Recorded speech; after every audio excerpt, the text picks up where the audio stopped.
septic, HVAC, retaining walls, and stone. This is the week in the life. In this episode, we're taking a little road trip to pick up our doors in Toledo, Ohio. Well, we're busy doing that. There's a lot going on at the house this week.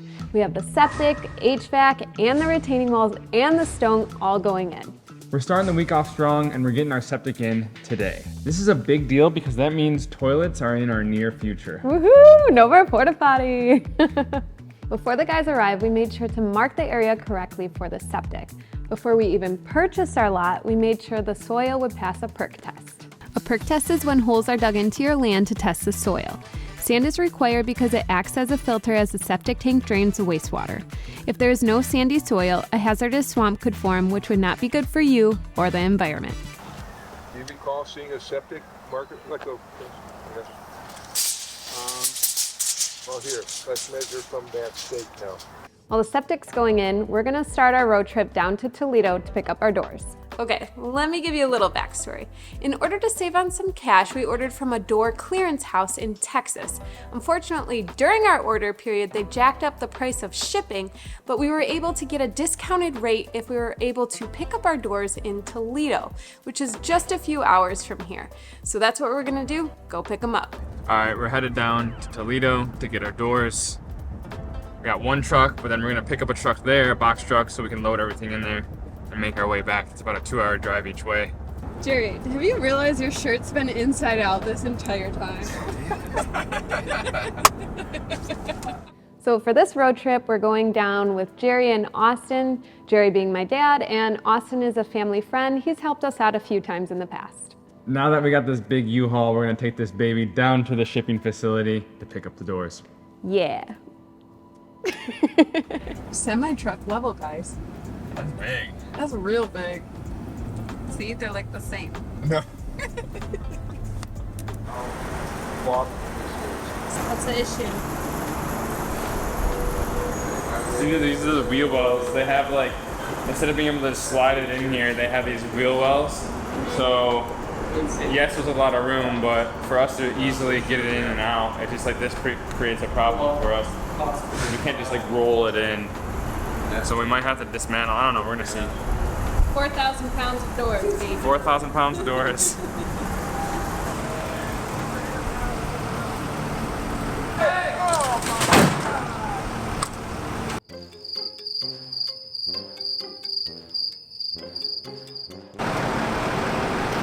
Should have went up there and put my body in front of it. Oh, it's 4,000 No, pounds. I know. I wouldn't have been able to hold it up. I saw it going, but Oh, I like, saw it going too, but what can you do? What's your reaction? This is building fun. That takes living subject to the phone.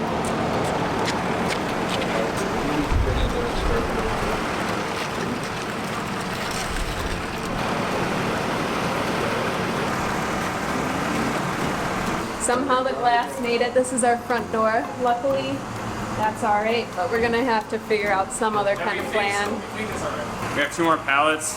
Hopefully these ones don't fall right in front of us on the concrete, but we gotta fill this up. So how did you feel in that moment? We drove all this way down just for that to happen right in front of our eyes.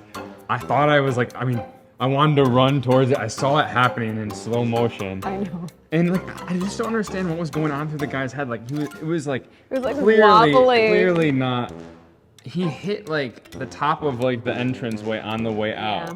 That was like the big thing. And then he still continued to go though after that.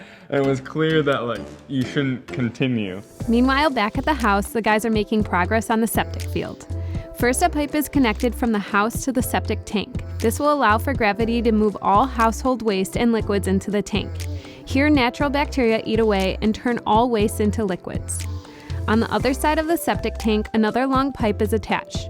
Here it takes the clarified liquids to the drain field where it gets absorbed into the soil. This is where we had our perk test done.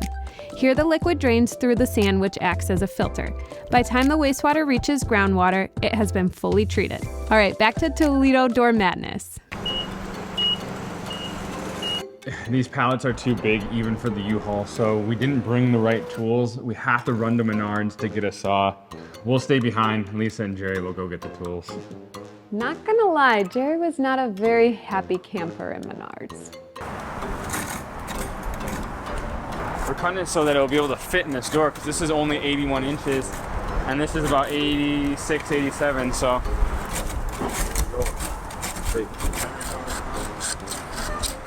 We will survive! Oh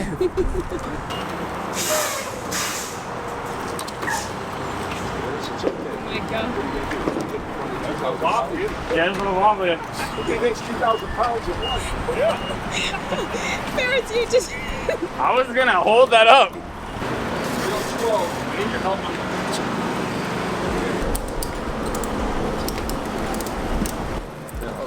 You should run, I said. Jerry, You run?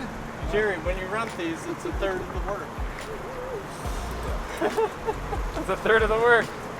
Conclusion? We're on our way home. So the door process was a little rough, but at least the guys at the house knew what they were doing. Now we have a fully functioning septic tank. I think we missed the rain. We still gotta unload this. Well, that was definitely a Monday. Let's hope Tuesday goes a little smoother. Today, Austin and his dad, Mr. Cooney, are helping us unload the 4,000 pounds of doors. And meanwhile, the heating and cooling guys are finishing all the ductwork inside. We have our furnace in the basement, which heats the air and distributes it through ducts running along the basement ceiling. Each one of these ducts flows into a room upstairs through a vent, heating all rooms at the same time. On the flip side, the AC unit will produce cold air and distribute it through the same ducts in the summertime. The temperature of your home is then controlled by the thermostat.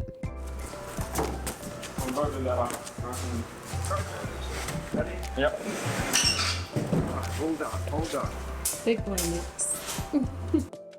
Okay, much easier day. Everything ran much smoother. But are the doors broken? Are they? After further inspection, the doors held up pretty well. Only the casings got Little beat messed up. Yeah. But those can be fixed. Otherwise, the doors look great and will be a perfect addition to our Michigan mountain home. Yes. We'll be back tomorrow to set the front door. At the same time, Denny and Jose should be there to grade the land and put in the retaining walls. For our lot of land, we need retaining walls to prevent any erosion from happening. That's to our own lawn or to the driveway, just prevents the soil from washing away.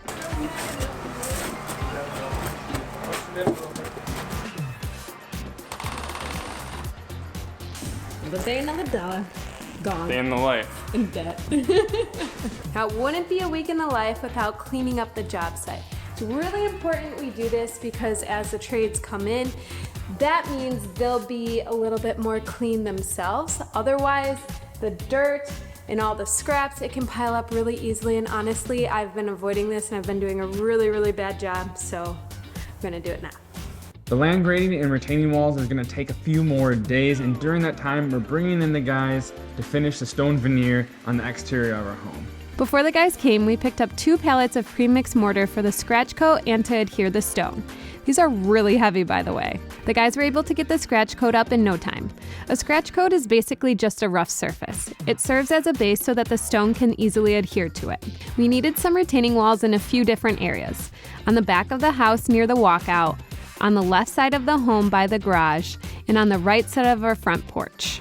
Overall, the retaining walls keep the land from eroding, but also will add some interest to the front of our home. For the exterior of our home, we use a manufactured stone called Old World Niveo from Casa de Sassy with a white grout. Our goal was to add some contrast to the house with a light color and mix in some warmth with the wood accents. And we think we achieved our goal. Wow, the house is looking absolutely stunning. I'm so happy with the stone choices, the grout, the boulders, and I'm proud of you because Faris is the one who made the final call on the stone. Ring, ring, stone. During the process, we were really nervous because when you see the stone going up without the grout, it looks kind of weird. But once the grout was in, looked perfect. Falling doors, stone, so many things going on.